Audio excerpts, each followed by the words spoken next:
Assalamualaikum warahmatullahi wabarakatuh. Today we will presentate the result of our discussion. But before we started, let me introduce my team. First, my name is Davan Tantoy Sukarmin and my partner name is Fakhrusiwili Izazi. The theme of this presentation is about e-commerce and let we start the presentation. We have a three-part: an introduction for discuss about definition and history of e-commerce. Second part is for discuss about how to use and how it's work. The last is for discussion about summary. Next, this part we will discuss the introduction about e-commerce. So let's jump right in. Uh, what is e-commerce? Here, an e-commerce is purchasing and selling of goods or services through the internet. E-commerce is frequently used to refer to the only sale of real goods, but it can also refer to any type of economic transaction that is possible by the internet. It is meaning you can buy something you need only through your gadget. Next, The next one is history of e-commerce. On August 11, 1994, a man sold a CD by the band Sting to a friend through his website NetMarket, an American retail platform which marked the beginning of e-commerce. Since then, e-commerce has advanced to make it easier to locate and purchase items through online stores and marketplace. E-commerce has benefited independent freelancers, small businesses, and giant corporations alike, allowing them to provide their production and service on a greater scale than traditional offline shopping. on this chapter, we will discuss about problem analysis. For remember, we will share how to use an e-commerce and how it's work. This slide will showing how to use the e-commerce. First, registration or verify your data, that you must input your data like email, telephone number, the address, zip code, and everything to need for the transaction. Second, be ready. Prepare what are you need, like something what you want to buy or anything. In the top of user interface, and e-commerce usually have the search engine for looking what you need. You only type and then they will show up the goods for you're looking for. Third, check out. If you already to searching what you need, you must doing payment. You can use mobile banking, credit card code, or cash on delivery mode for payment system. Next, wait, because your item is on the way. You only wait in your home, then the courier will deliver your order. The last, accept and your confirmation again that your was order is finished. The interesting here is you can see the status of your order, whether where it is being prepared, sent, or has been received only through your gadget. The next one, how e-commerce works. There are 15 steps of how e-commerce operates.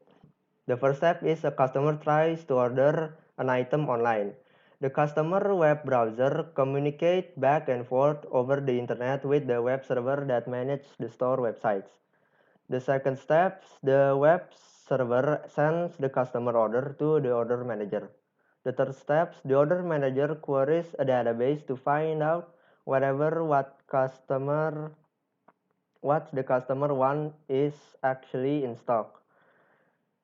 The fourth step, if an item is out of supply, the stock database system can place an order with wholesalers or manufacturers for new supplies, while the customer is seated at her computer waiting for the order. The customer database either confirm that the item is in stock or estimate when the supply will arrive from the manufacturer.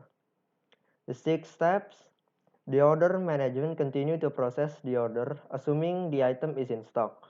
The system then connects to the merchant system to accept payment using customer credit or debit card information.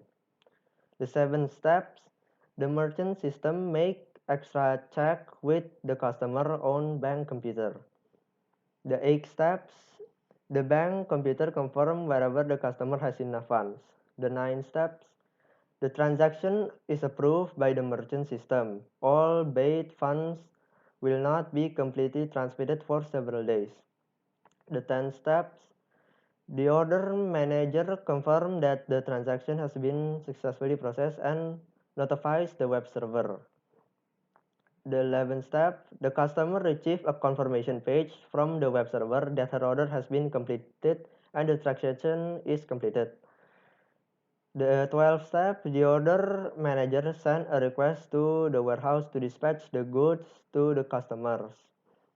The 13th step, a truck from a dispatch firm collect the goods from the warehouse and deliver them. The 14th step, the warehouse computer email the buyer once the product has been dispatched to confirm that they're on their way. The final step is the goods are being delivered to the customers. Next is the conclusion of our ISAS. The conclusion that we make on this ISAS is that e-commerce is the distribution of buying, selling, marketing of goods through electronic systems such as the internet or other computer network. E-commerce can involve the transaction of funds and the electronic exchange of data. E-commerce is part of e-business, which accompanies not only commerce but also collaboration with business partner, customer support, job posting, and other activities. E-commerce also necessitates database technology or database electronic mail and other non-computer technology such as good delivery system and payment instrument. In addition to internet network technology, e-commerce exists as a sort of technology advancement that is widely used to meet the needs of those who have other obligations besides buying. Thank you for watching and listening to our presentation today. Wassalamualaikum warahmatullahi wabarakatuh.